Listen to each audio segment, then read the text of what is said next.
لا يسمعون فيها لغوا ولا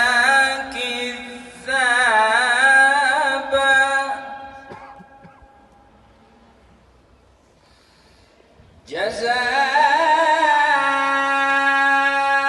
جزاء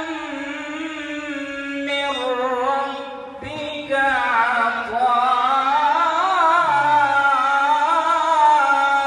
عطاء حسابا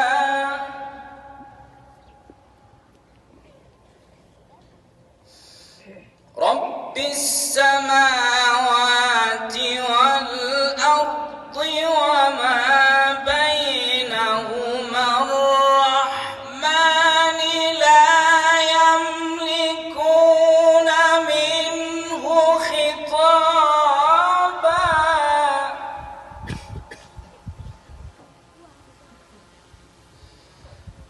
يوم يقوم الروح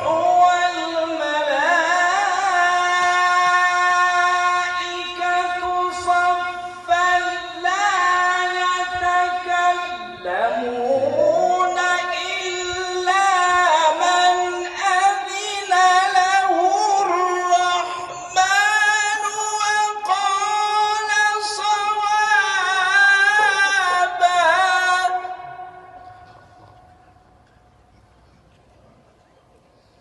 ذلك اليوم الحق فمن شاء اتخذ إلى ربه مآبا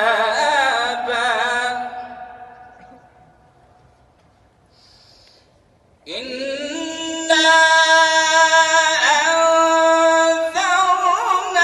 أنذرناكم عذابا قريبا يوم ينظر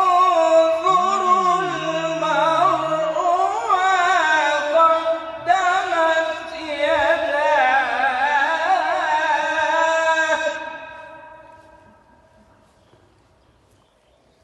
ويقول الكافر يا ليتني كنت ترابا صدق الله العظيم.